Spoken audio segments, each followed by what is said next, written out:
Nous avons chanté des chants qui sont bien à propos. Nous avons chanté en disant au Seigneur Jésus, je t'aime.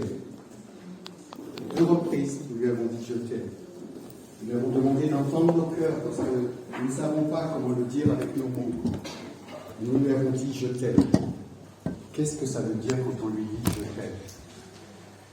Et puis nous lui avons chanté dans ce même chant que nous soyons conformes à toi. Que ma vie soit conforme à toi.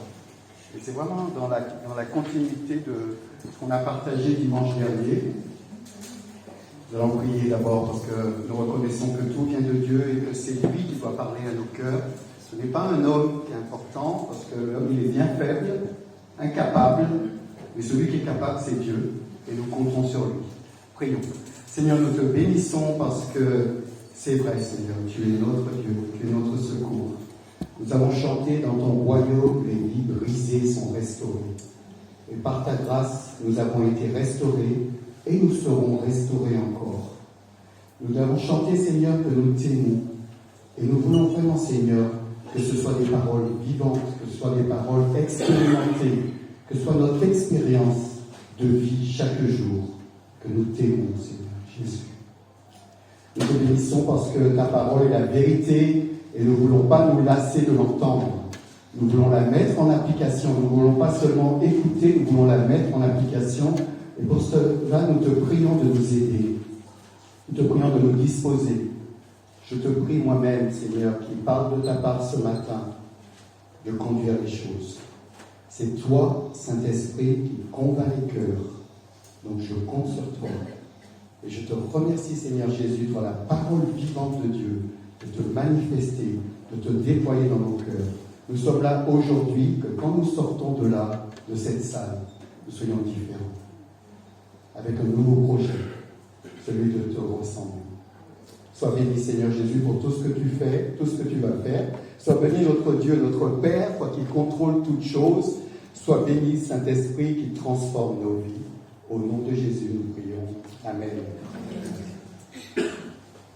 Dimanche dernier, donc, on a déjà partagé, parce que là c'est la continuité du message de dimanche dernier.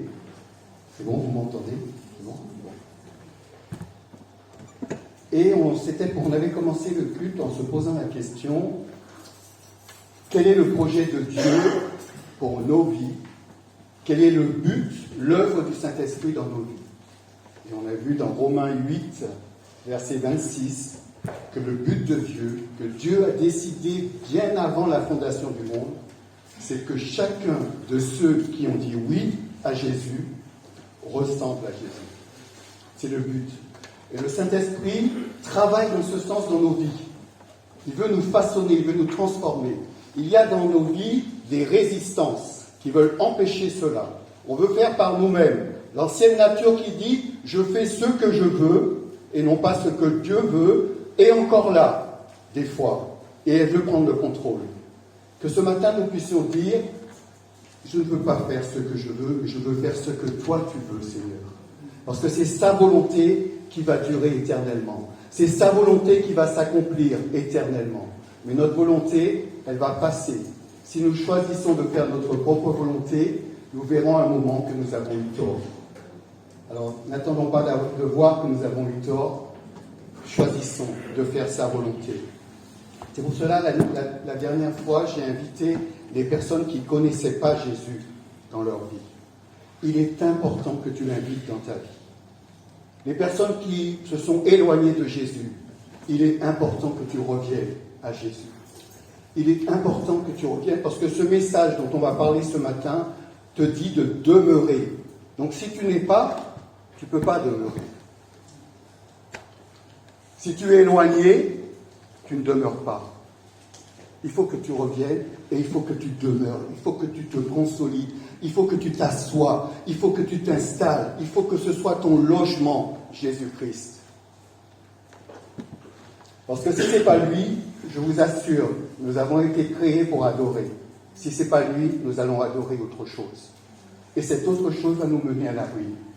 Elle va nous mener à la ruine. Alors, je vous en supplie, il faut dire oui à Jésus. Il ne faut pas attendre à demain. Tu ne sais pas, demain ne t'appartient pas.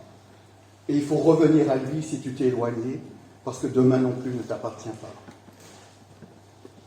Nous avons vu donc dimanche dernier, Jésus, nous avons vu dans l'évangile de Jean, que Jésus disait qu'il était le vrai cep, le vrai plan de vie. Et que alors que Israël, dans l'Ancien Testament, était appelé la vigne de l'Éternel. Mais Israël, nous avons lu, les prophètes ont fait cette remarque à Israël, c'est que malgré tous les soins du divin cultivateur, cette vigne, elle a dégénéré. Cette vigne, elle est stérile. Elle a été stérile. C'est ce que dit la parole de Dieu. Et le prophète Osée, notamment, on avait lu, disait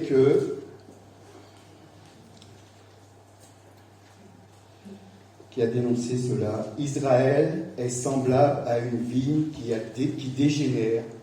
Il ne produit du fruit que pour lui-même. C'est important de regarder ça. Il ne produit du fruit que pour lui-même. Plus il a eu de fruits, plus il a édifié d'autels. Plus sa terre était belle, plus il embellissait des stèles pour ses divinités. Leur cœur est faux. Voilà le diagnostic de Dieu. Et Jésus, à ce moment-là, dans le Nouveau Testament, quand il arrive, il va dire « Je suis le vrai cep. Je suis la vraie vigne. » Donc il s'est présenté comme ça, et nous avons vu au travers, quand il s'engage Jésus, quand il dit « je suis quelque chose », quand il dit qu'il est la vraie vigne, il nous invite à demeurer en lui, à demeurer dans cette vigne. Et il prend l'image du cep, le pied de vigne, et des sarments, les branches, et il invite les sarments, tout comme les sarments restent attachés au cep, il nous invite à rester attachés à lui. Et donc nous avons vu au travers de 4 points, nous allons voir, parce que nous avons vu que 2 points la dernière fois, nous avons vu au travers de l'évangile de Jean au chapitre 15, versets 1 à 17, « Demeurez en moi, et moi je demeurerai en vous. Demeurez en moi, et que mes paroles demeurent en vous. » Et nous allons voir aujourd'hui, « Demeurez dans mon amour, et portez du fruit en abondance. » Donc la première fois, « Demeurez en moi », pour faire un rappel, « Demeurez en moi et que mes paroles demeurent en vous » implique, le mot « demeurer » implique rester unis, se loger, habiter dans un lieu, être dans un endroit précis, rester dans un état donné, rester attaché. Nous avons vu que Jésus, quand il demande quelque chose, à chaque fois, lui, il le fait. Et il nous montre l'image que nous devons imiter pour demeurer. Demeurer en moi, comme moi j'ai demeuré dans mon Père. Demeurer dans ma parole, comme moi j'ai demeuré dans la parole de mon Père, et je l'ai exécuté, je n'ai accompli que ce qu'il m'a ordonné. C'est un peu ce qu'on avait vu la dernière fois. Le fait de demeurer en Christ et qu'il demeure en nous amène à produire du fruit en abondance. C'est ce que Dieu veut pour nos vies. Donc nous allons lire Jean 15, versets 1 à 17.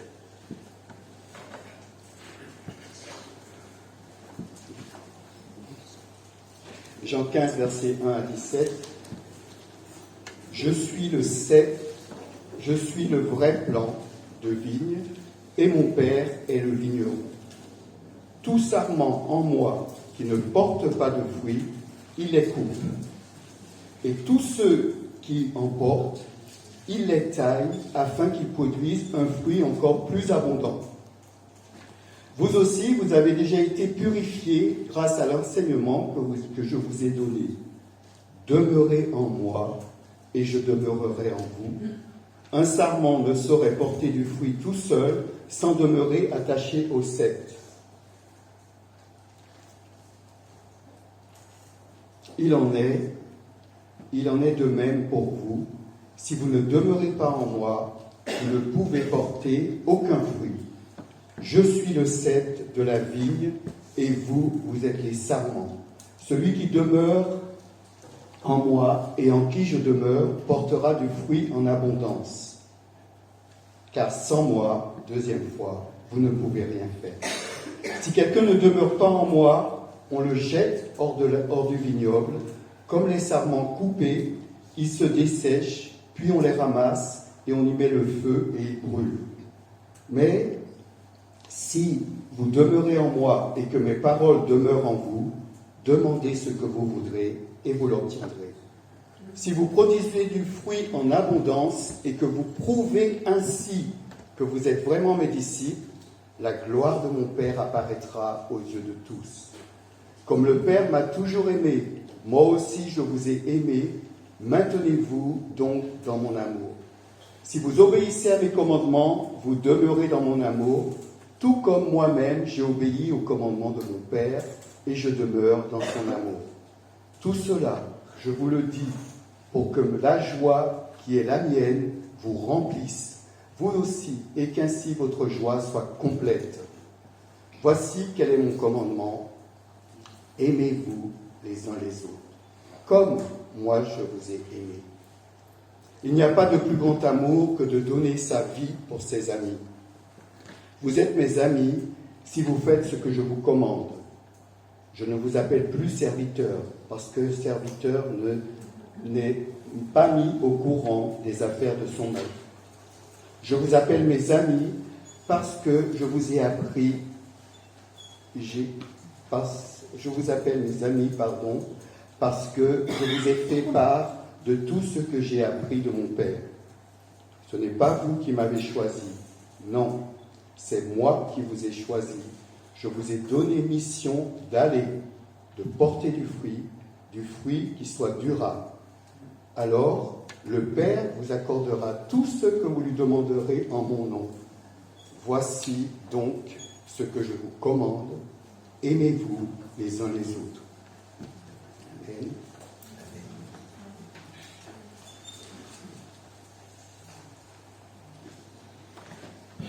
Demeurez dans mon amour, c'est la partie que nous allons voir aujourd'hui. Comme le Père m'a toujours aimé, moi aussi je vous ai aimé. Maintenez-vous, demeurez dans mon amour. Le verset 10, il nous dit que cet amour est un commandement, donc un commandement auquel nous devons obéir, manifestant ainsi que nous demeurons dans son amour. Ce n'est pas un sentiment, l'amour qu'il décrit, c'est un commandement. Là encore, ce que notre Seigneur nous demande, il le fait aussi. Si vous obéissez à mes commandements, vous demeurez dans mon amour, tout comme moi-même, j'ai obéi au commandement de mon Père et j'ai demeuré dans son amour. Voici quel est ce commandement. Aimez-vous les uns les autres. Répétez 2 fois. Ainsi, à chaque fois que Jésus nous demande de demeurer, il l'a fait avant nous. Et il nous invite à faire comme lui, comme je vous ai aimé. Puisque cet amour est un commandement, obéissez comme j'ai obéi. On va voir ensemble 2 caractéristiques de cet amour. La première caractéristique qu'on voit, c'est que l'amour de Dieu, c'est un amour qui se donne. C'est un amour qui donne, c'est un amour qui se donne. Et on connaît ce verset par cœur. Car Dieu a tant aimé le monde qu'il a donné son Fils unique, afin que quiconque croit en lui ne périsse point, mais qu'il ait la vie éternelle. Mon Père m'aime parce que je donne ma vie afin de la reprendre. Il a donné sa vie en rançon pour tous, 1 Timothée 2, verset 6. Il s'est donné lui-même pour nos péchés afin de nous arracher du présent siècle mauvais selon la volonté de notre Dieu et Père. Son amour est un amour qui se donne. Et nous aussi, nous sommes invités à manifester cet amour. Dépassant toute espérance, ils se sont tout d'abord donnés, c'est les disciples de Corinthe, c'est l'apôtre Paul qui vante la qualité des disciples de Corinthe et qui dit que, dépassant toute espérance, toutes nos espérances, ils se sont tout d'abord donnés eux-mêmes au Seigneur et ensuite, conformément à la volonté de Dieu, ils se sont mis à notre disposition. Est-ce que ce ne serait pas beau si Jamel disait ça de nous? Dépassant toute espérance, ils se sont donnés eux-mêmes à Dieu. Et puis, au-delà de ça, ils se sont mis à notre disposition. C'est ce que Christ, en tout cas, il veut entendre de nous. C'est ça, demeurer en Christ. Il s'est donné lui-même pour nos péchés afin de nous arracher du présent siècle. Si je reviens en arrière, on va répéter les mêmes choses. Que votre vie soit dirigée par l'amour, de même que Christ, qui nous a aimés et a donné lui-même sa vie. L'amour de Dieu, c'est un amour qui se donne. Lui-même sa vie pour nous comme une offrande, un sacrifice dont le parfum plaît à Dieu. Donnez, il vous sera donné. On versera dans votre sein une bonne mesure secouée et qui déborde, car on vous mesurera à la mesure dont vous vous serez servi. Là encore, nous sommes invités à donner. Nous avons connu l'amour en ce qu'il a donné sa vie pour nous. Nous aussi, nous devons donner notre vie pour les frères. C'est un amour qui se donne. Ce n'est pas un amour qui se prend, c'est un amour qui se donne. Je prie ce matin que cet amour qui se donne se manifeste pleinement en nous. Parce que c'est cela qui va faire qu'on va porter du fruit. Nous ne sommes pas arrivés, nous sommes en chemin. Il ne faut pas nous considérer comme arrivés. Il faut nous considérer comme des chantiers utiles entre les mains de Dieu. Je prie que vraiment cet amour soit manifesté dans notre assemblée. Il l'est déjà. Il faut qu'il soit manifesté encore davantage. Dieu regarde avec attention comment nous donnons. Et ça, nous l'avons au travers de l'histoire. Quand il y avait l'offrande au temple, il y a une veuve qui venait avec 2 pièces d'argent. Et il y a des riches qui venaient, schlac. Et Jésus, qui observe, qui sait toutes choses, va dire que cette dame, avec 2 pièces d'argent, elle a donné tout son nécessaire. Et les riches qui ont donné un tas de billets, ils ont donné leur superflu. Ils voient comment on donne. Ils voient comment on donne avec les autres. Il n'y a pas de plus grand amour que de donner sa vie pour ses amis, nous dit le verset 13. Aimer ton prochain, c'est lui donner notre vie, c'est-à-dire notre affection, notre temps, partager ses soucis, partager ses peines, ses joies, etc., etc. La liste est longue. Il y a un obstacle à cet amour qui se donne et qui nous guette. C'est tout simplement cette attitude de dire « je n'ai rien ». Et on n'est pas les premiers à le dire. Dans la Bible, il y en a d'autres qui ont dit « je n'ai rien ». À l'image de ces veuves dans l'Ancien Testament. Une du temps d'Élie qui était à qui Dieu avait dit à Élie, va à Sarepta, dans le territoire de Sidon, là il y a une veuve, je l'ai ordonné de te nourrir. Le prophète va se déplacer, il va arriver à Sarepta, et il rencontre une veuve qui est en train de ramasser du bois. Il s'approche vers elle, et il lui dit, tu peux aller me chercher de l'eau à boire. Cette femme, elle y va. Et pendant qu'elle y va, elle dit, non, reviens, ramène-moi un morceau de pain. Et voilà la réponse de cette dame. Je n'ai pas le moindre morceau de pain chez moi. Il me reste tout juste une poignée de farine dans un pot et un peu d'huile dans une jarre. Et je vais préparer ce qui reste avec cela, un repas pour moi et mon enfant. Et après, il ne reste plus qu'à attendre la mort, parce que c'était un temps de famine. Mais la parole de Dieu, dite au prophète, a été « Va, j'ai ordonné, même s'il y a de la famine, à une veuve de te nourrir. » Et cette veuve n'a rien. Elle dit qu'elle n'a rien, sauf un peu. Et c'est important le « un peu ». C'est important le « un peu ». Deuxième veuve, une autre veuve qui se trouve du temps d'Élisée. Là, c'était Élie, maintenant c'est du temps d'Élisée. Une veuve qui, c'est la veuve d'un disciple des prophètes. Son mari est décédé. Une veuve dans cette époque-là, sans mari, elle n'avait pas grand-chose. 2 fils.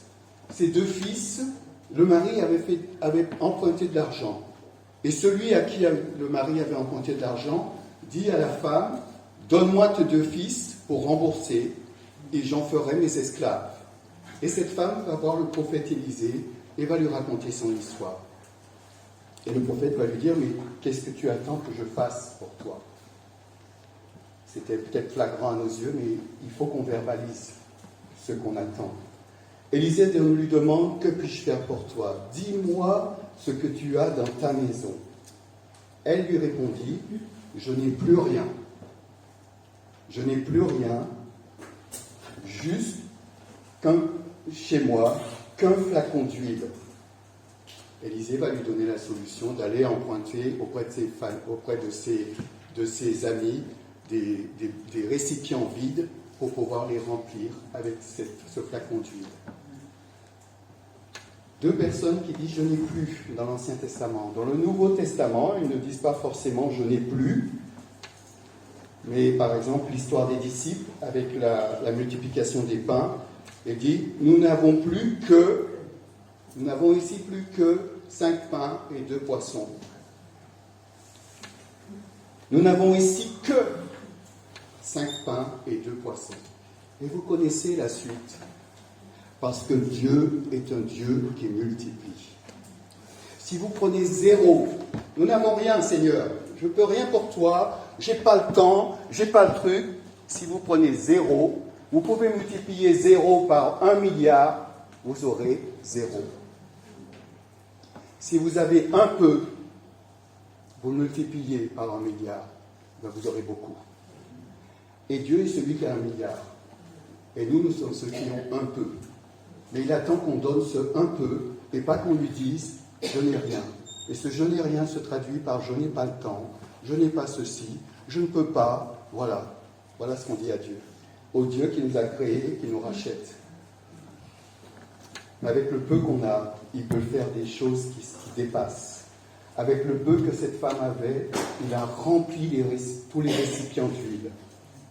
Et l'huile n'a pas manqué. Avec le peu de farine que l'autre veuve avait, le pot de farine ne s'est pas vidé jusqu'à ce que la famine se termine. Et l'huile non plus n'a pas manqué. Les disciples, vous avez vu, avec 5 pains et 2 poissons, 5000 hommes nourris, et il en restait 12 paniers. Voilà la capacité de notre Dieu. Mais la capacité de notre Dieu ne se mesure pas à la vue, elle se mesure à la foi, à la confiance qu'il est capable de faire les choses au-delà de ce qu'on pense et qu'on imagine. Ainsi, mais il y a une obéissance. J'ai oublié de dire, c'est que la femme et les deux veuves ont fait ce qu'on leur a dit. Les disciples ont fait ce que Jésus leur commandait de faire. Ainsi, Dieu n'encourage pas l'assistanat, mais demande notre participation. Il nous encourage à l'honorer et à organiser notre vie avec ce que nous avons en obéissant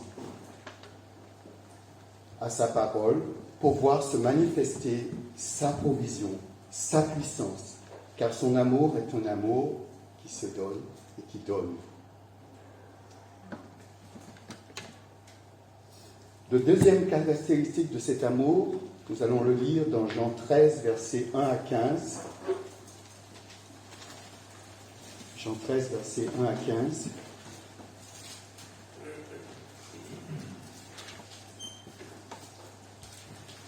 C'était juste avant la fête de la Pâque. Jésus savait que l'heure était venue pour lui de quitter ce monde pour s'en aller et auprès de son Père. C'est pourquoi il donna aux siens qu'il aimait et qui étaient dans le monde une marque suprême de son amour pour eux. C'était au cours du repas de la Pâque. Déjà le diable avait semé dans le cœur de Judas, fils de Simon Iscariote, le projet de trahir son maître et de le livrer. Jésus savait que le Père avait tout remis entre ses mains, qu'il était venu d'auprès du Père et qu'il allait retourner auprès de lui. Il se leva de table pendant le dîner, posa ses vêtements et prit une serviette de lin. Qu'il se noua autour de la taille. Ensuite, il versa de l'eau dans une bassine et commença à laver les pieds de ses disciples, puis à les essuyer avec la serviette qui s'était nouée autour de la taille. Quand vint le tour de Simon-Pierre, celui-ci protesta. « Toi, Seigneur, tu veux me laver les pieds ?» Jésus lui répondit. « Ce que je fais, tu ne le comprends pas pour l'instant, tu le comprendras plus tard. Mais Pierre lui répliqua, non, tu ne me laveras pas les pieds, sûrement pas. Jésus lui répondit, si je ne te lave pas les pieds, il n'y aura plus rien de commun entre toi et moi. Dans ce cas, lui dit Simon-Pierre, ne me lave pas seulement les pieds, mais aussi les mains et la tête. Jésus lui dit, celui qui s'est baigné est entièrement pur, il lui suffit de se laver les pieds. Or, vous êtes purs, mais pas tous. Jésus, en effet, connaissait celui qui allait le trahir. Voilà pourquoi il a ajouté, vous n'êtes pas tous purs. Après leur avoir lavé les pieds, il remit son vêtement et se rassit à table. Alors il leur dit, avez-vous compris ce que je viens de vous faire? Vous m'appelez maître, Seigneur, et vous avez raison, car je le suis. Si donc moi, le Seigneur et le maître, je vous ai lavé les pieds, vous devez aussi vous laver les pieds les uns aux autres. Je viens de vous donner un exemple pour qu'à votre tour, vous agissiez comme j'ai agi envers vous. La deuxième qualité de cet amour, la première qualité, c'est un amour qui se donne. La deuxième qualité, c'est un amour qui sert.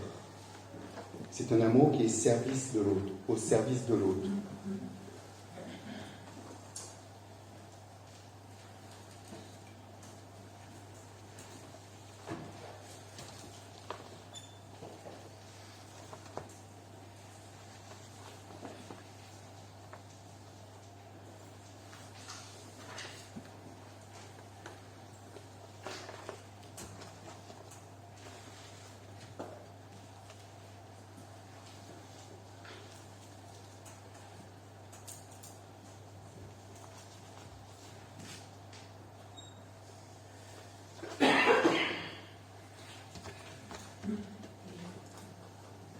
La marque suprême de l'amour pour Jésus, c'est de laver les pieds de ses disciples.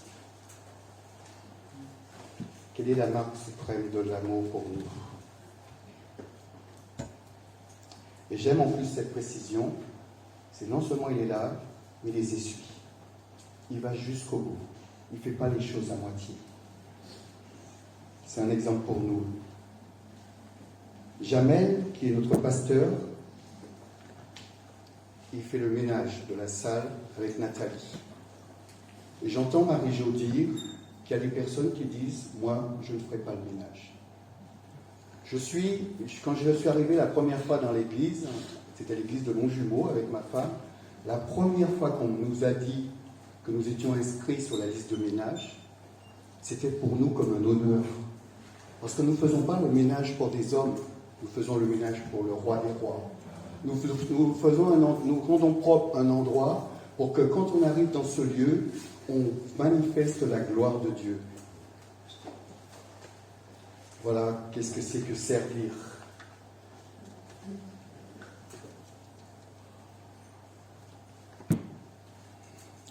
Ma sœur, mon frère, Jésus, en lavant les pieds des disciples, il a lavé tes pieds. Il a lavé mes pieds. Il les a essuyés. C'est une image de ce qu'il a fait. Mais quand il l'a fait pour les premiers, il les a fait pour tous. Et nous, qui sommes-nous pour dire différemment que lui? Pour ne pas servir comme lui l'a servi en tant que disciple. Il est important que nous changeons nos positions, que nous changeons nos perceptions. Et penser comme lui et pas comme on veut. Les valeurs du royaume des cieux est opposée aux valeurs de ce monde. Dans ce monde, on cherche à se servir. Dans ce monde, on cherche à se servir des autres. Et dans le royaume de Dieu, on sert les autres. Est-ce que je sers à la maison? C'est pas toujours facile, hein? Quand on a des travers, moi, des fois j'ai du mal à ranger les choses, et Corinne, elle me répète. Il faut que tu ranges, parce que c'est elle qui range. Vous voyez, Jésus fait jusqu'au bout. Quand je rentre chez moi, le manteau, c'est pas où les choses je le pose comme ça, mes affaires je pose sur la table, alors que quand je suis arrivé, il n'y avait rien sur la table. Il y a un bureau peut-être pour manger mes livres, mais chaque fois elle me le dit et c'est difficile parce que c'est une habitude qu'il y a chez moi. Mais il faut que je change, il faut que je m'adapte.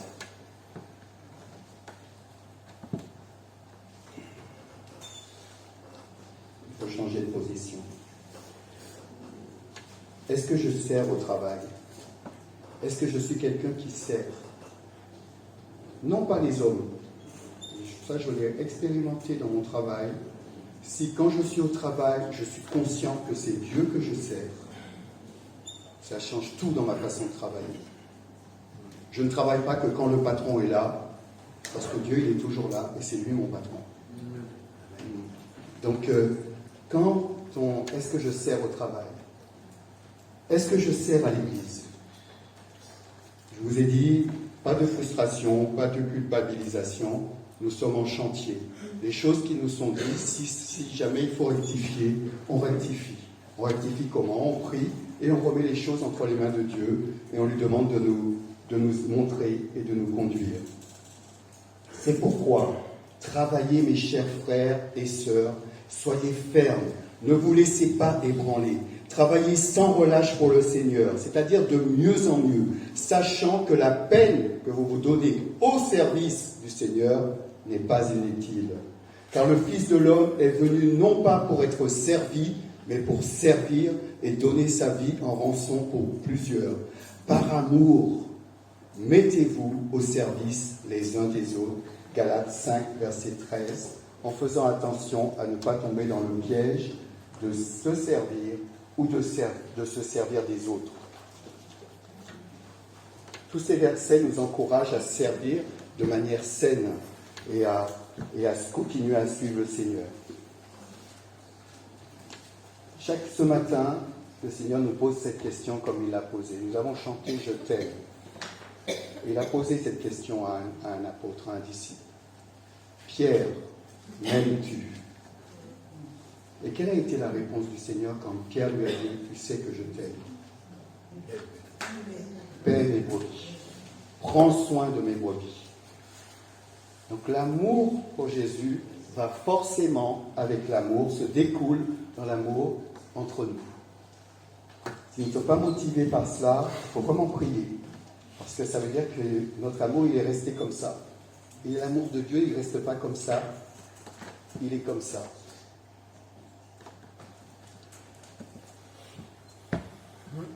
Voici ce que je vous commande. Aimez-vous les uns les autres.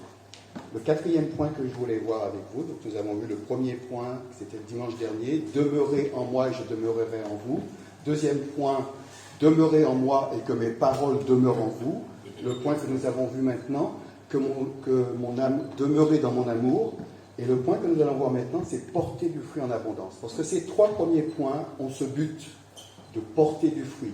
Si nous demeurons en lui, demeurons dans sa parole, demeurons dans son amour, nous porterons du fruit en abondance. À la lumière de Jean 15, tout disciple qui demeure en Jésus porte du fruit. Il est destiné à porter encore plus de fruits. Pour cela, il doit être corrigé par le divin cultivateur.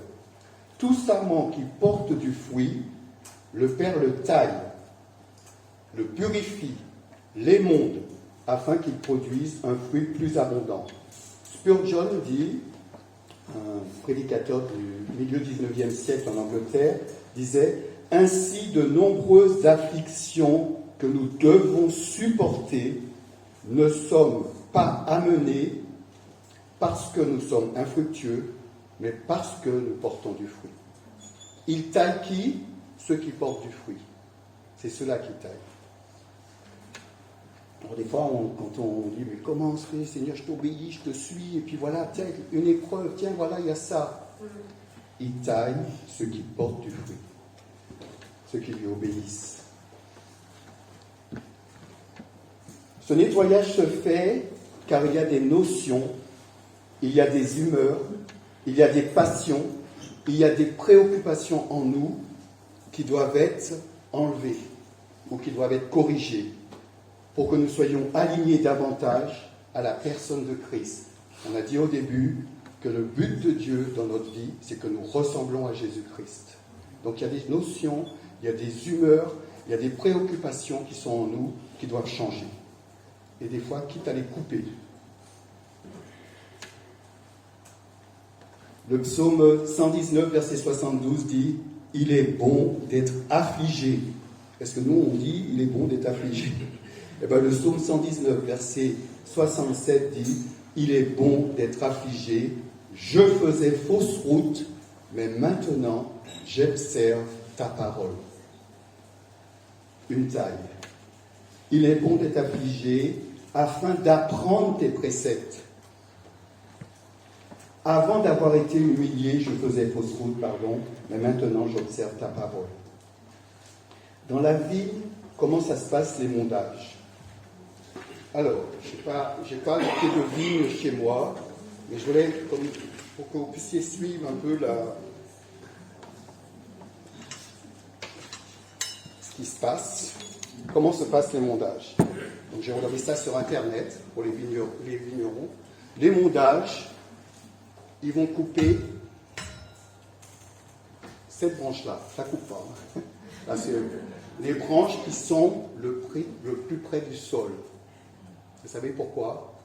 Ce sont les branches qui sont le plus susceptibles de transmettre la maladie. Et c'est une belle allusion que Jésus nous a parlé quand il a parlé de la parabole du semeur. Il nous invite à chercher les choses d'en haut. Parce que si nous restons attachés aux choses d'en bas, nous serons malades. Nous serons malades. Il a dit que les préoccupations de ce monde, le souci de l'argent, les soucis, les trucs de l'argent, comme on dit, je ne sais pas comment il a dit ça, par rapport à l'argent, l'attrait des richesses. Si nous restons attachés à ça, que dit la parabole? Pas de fruits. Donc, le vigneron, il coupe ceux qui sont le plus près du sol. C'est marrant comme image pour nous. Après, il va tailler. Comment est-ce qu'il va tailler le vigneron? Il va tailler toutes les branches. Il va déjà garder la branche qui reçoit le plus de sève. C'est parlant aussi pour nous. Celle qui reste le plus attachée au cep. Celle-là, il va enlever celles qui sont autour. Il va couper celles qui sont autour, qui ne sont pas encore prêtes, courtement. Très court. Ça, c'est pour l'année prochaine. Mais celles qui ont la sève et qui sont très proches, qui sont attachées au cep et qui sont dans le flux de la sève, il va tailler à une certaine hauteur, en comptant les bourgeons. Il va compter jusqu'à 7 bourgeons. Premier bourgeon là, deuxième bourgeon, troisième bourgeon. Il va compter et il va couper. Pourquoi? Parce que la sève qui va couler, elle ne va pas se perdre inutilement. Elle va rendre ces bourgeons beaucoup plus vigoureux. Après, les branches qui vont pousser, il y a une deuxième taille. Les branches qui vont pousser, il va tailler les branches qui portent le moins de fruits. Et les autres, il va la laisser pour recevoir toute la sève, pour qu'ils portent du fruit en abondance. C'est ce que le Seigneur fait avec nous. Pour qu'on porte du fruit en abondance. Parce que nous avons été créés en Jésus-Christ pour ça, pour ressembler à Jésus-Christ. Au travers de nous, il porte du fruit au travers de nous. Désolé, je n'avais pas de pied de vigne, ça aurait été peut-être plus parlant. C'est pour vous montrer que Dieu ne parle pas en vain, il connaît bien sa création et ce qu'il fait.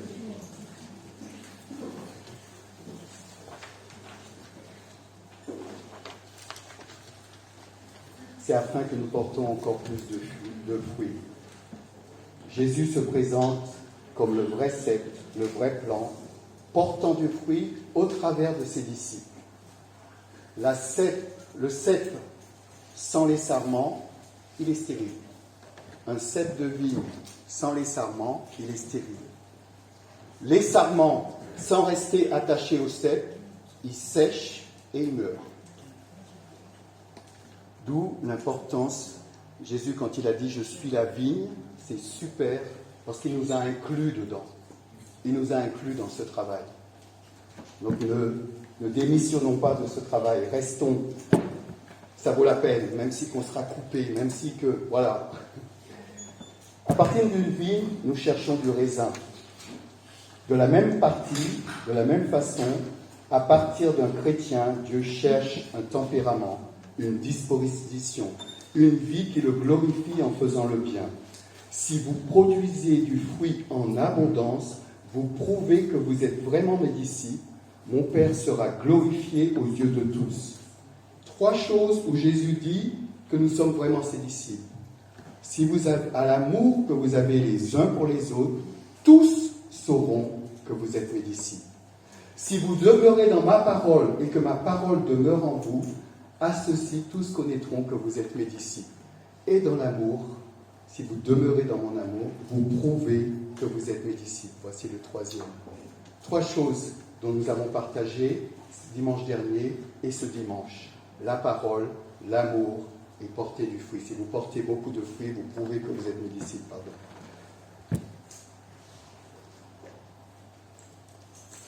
Quand je me suis éloigné de Dieu, il m'a émondé. J'avais des notions et des passions qui n'étaient pas de lui. Il a fallu qu'il coupe. Ça fait mal quand il coupe. Mais quand on est rebelle et qu'on est têtu, vaut mieux qu'on coupe, parce que sinon c'est la mort qui nous attend. C'est la mort éternelle, loin de Dieu. Quand je viens aux études bibliques, quand je viens au culte, j'écoute des messages. Dieu m'émonde. Il enlève les choses qui ne sont pas de lui. Et il me réajuste. Il me montre ce qui lui appartient, ce qui est de lui. J'étais malade. À ce moment-là, il m'a taillé. Parce qu'il y avait des préoccupations. Il voulait que je me préoccupe plus de son royaume que de certaines préoccupations. C'est important cette taille. C'est important qu'il nous émonde. Ce n'est pas vous qui m'avez choisi. Non, c'est moi qui vous ai choisi. Je vous ai donné l'ordre d'aller et de porter du fruit qui soit durable. Un fruit qui demeure, dans la version littérale de la Bible. Porter du fruit signifie donner du bon résultat, avoir des conséquences heureuses, être efficace, être profitable. Le fruit se développe naturellement quand 3 conditions sont réunies. Obéissance à Dieu, maintenir dans la relation proche avec lui, se maintenir dans la relation proche avec lui et accepter d'être émondé, taillé, purifié. Quel fruit portons-nous alors ? Alors j'ai juste cité les versets. Donc le verset du premier fruit que nous portons dans Éphésiens 2, versets 8 à 10, car c'est par la grâce que vous êtes sauvés, par le moyen de la foi. Cela ne vient pas de vous, c'est le don de Dieu. Ce n'est pas le fruit d'œuvres que vous auriez accompli. Personne n'a donc raison de se vanter. Ce que nous sommes, nous le devons à Dieu, car par notre union avec Jésus-Christ, par notre demeure en Jésus-Christ, Dieu nous a créés pour une vie d'œuvres bonnes qu'il a créées d'avance afin que nous les pratiquions. Premier fruit, une vie d'œuvres bonnes qu'il a créées d'avance. Deuxième fruit, mais le fruit de l'esprit, c'est l'amour, la joie, la paix, la patience, l'amabilité, la bonté, la fidélité, la douceur, la maîtrise de soi. La loi ne condamne pas de telles choses. Galates 5, 22. Troisième fruit, allons donc à l'extérieur, dans Hébreux 13, versets 13 à 15, allons donc à l'extérieur du camp, acceptons d'être méprisés comme lui. Car ici-bas, nous n'avons pas de cité permanente. C'est la cité à venir que nous recherchons. Par Jésus, offrons donc sans cesse à Dieu, en tout temps, un sacrifice de louange, c'est-à-dire le fruit de lèvres qui célèbre son nom. C'est ce que nous avons fait ce matin, c'est ce que nous faisons, parce qu'il y a aussi le fait de confesser son nom auprès de ceux qui ne le connaissent pas. Ces 3 fruits-là ne nous laissent pas stériles. C'est des fruits qui demeurent et qui vont demeurer. C'est ceux-là qui vont compter dans la présence de Dieu.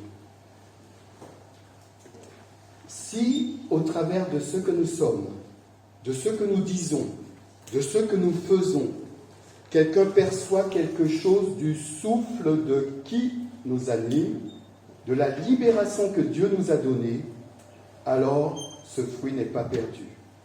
Il permet à l'autre d'entendre à son tour la parole de vie qui le mettra en marche, et ce sera une source désaltérante jour après jour. Frédéric Connac, un théologien sociologue, qui a dit ça. À travers ce que nous sommes, c'est le Saint-Esprit qui nous façonne pour porter les fruits de l'Esprit. À travers ce que nous disons, le fruit des lèvres qui confesse son nom, qui célèbre son nom, et c'est par Jésus, Saint-Esprit, Jésus. À travers ce que nous faisons, les œuvres bonnes que le Père a préparées d'avance pour que nous puissions les pratiquer, le Père. Les trois personnes de la Trinité sont à l'œuvre dans ce processus. Une autre traduction de Jean XVI que j'aime beaucoup, c'est moi qui vous ai choisi et qui vous ai mis en mesure de porter du fruit et que votre fruit demeure. Alors le Père vous accordera tous ceux que vous lui demanderez en mon nom. Voici donc mon commandement. Aimez-vous les uns les autres. Je vous invite à la prière silencieuse. Je vais demander à Caroline si elle peut bien venir. Je laisse un peu de temps.